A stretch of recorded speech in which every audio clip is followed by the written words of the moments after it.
discussing a design process that leads to a specific mobile suit from a franchise Mobile Suit Gundam to getting produced in the form of one of the various model kits and grades that exist.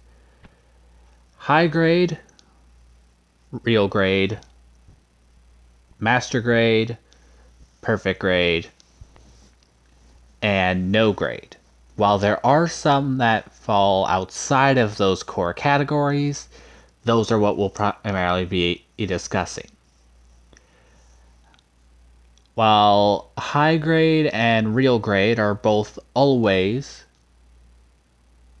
no, not always, more often than not in 1/144th scale,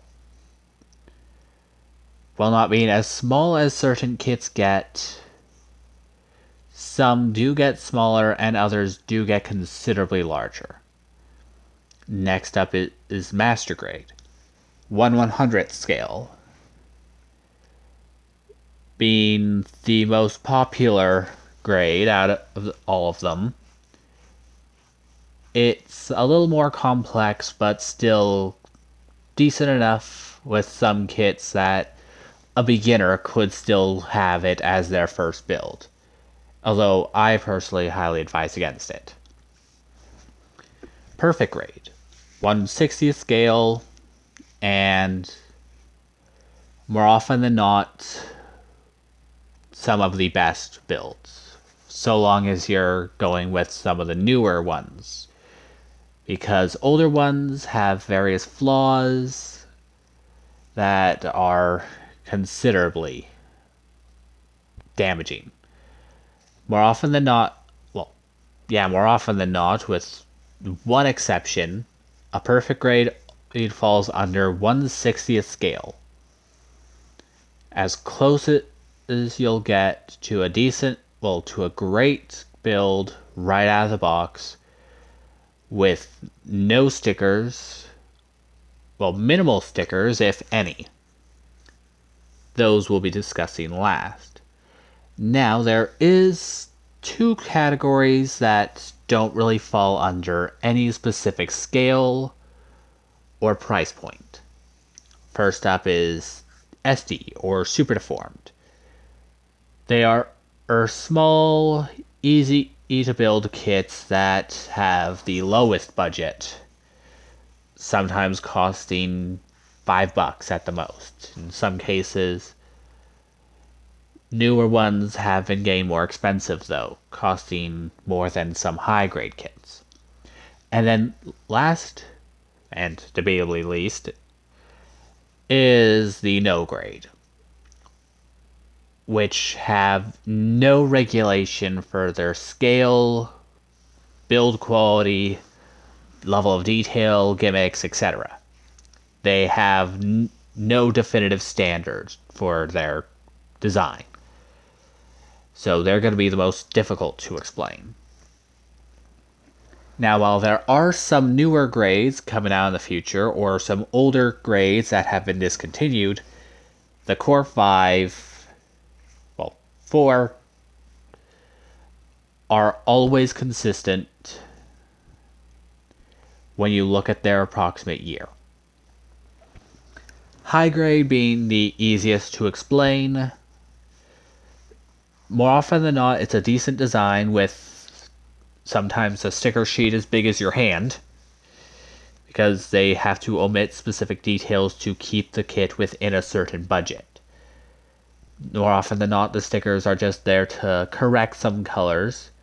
Over the years, Bandai has gotten a lot better at making these details in separate colored plastic, but not quite perfect. Next up is the real grade, which are the same approximate height as a high grade, even when it comes to the same design,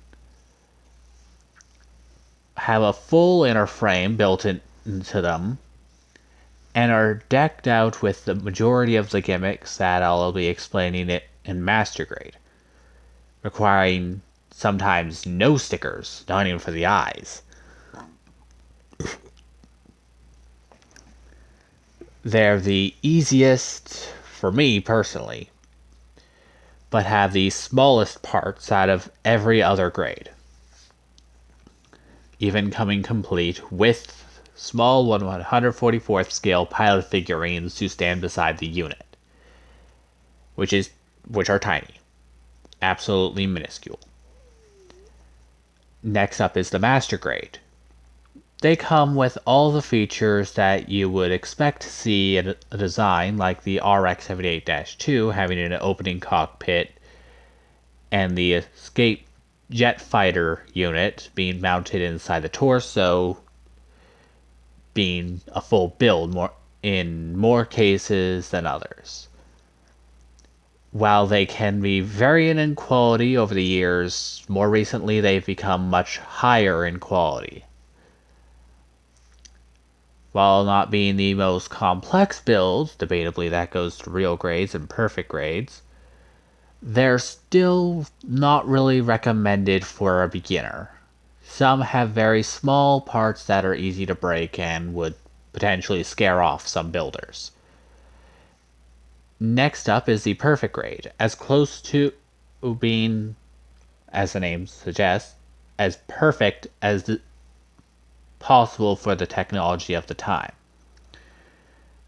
Now, because they're so few and far between, sometimes being released once a year, sometimes we don't even get one released in every year, normally around Christmas time. More often than not, recently, we've been getting announcements and releases of Master Grade Verka replacing Perfect Grades as the high-end collector's item for fans all around the world.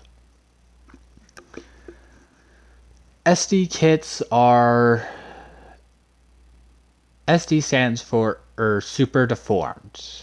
In other words, small body, minimal features, relatively large head. While not being the worst, I personally don't enjoy their builds in any way.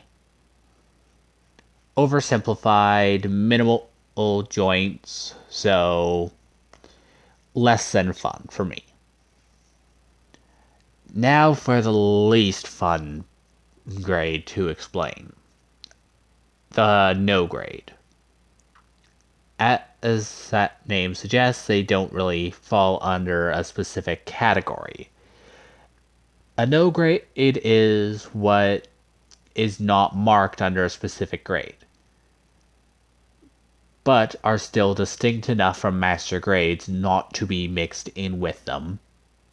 They have a higher budget than a high grade, and are more often than not in 1/100th scale like master grades, but lack a lot of the features that would really draw you to it. While some units have both a master grade and a no grade, others, like the Gundam Virtue, are only recently getting master grades. Until next year, the Virtue will only have a no grade. Next year, though, there will be one released for master grade. While they still tend to incorporate certain gimmicks and design features that are omitted for the high grade due to budgetary constraints or the constraints of just what they're trying to do. They can have varying levels of quality, even not having a specific scale. More often than not, they're in 1/100th scale, but some are 1/144th, others are on the 60th. Any kit that's not specified what grade it would fall under is under this category.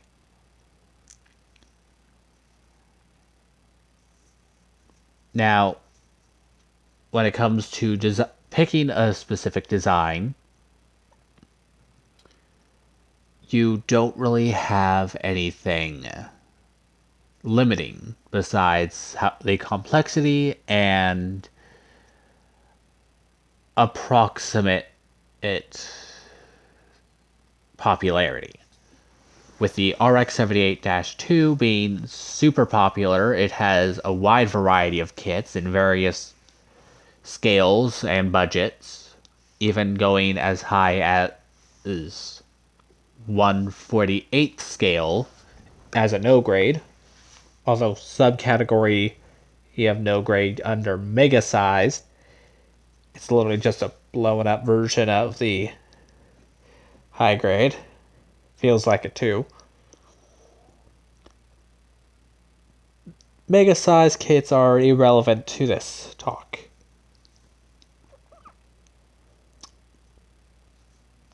And I do believe that's all the information I can currently give on the differences. The pictures used were all found on Google.com.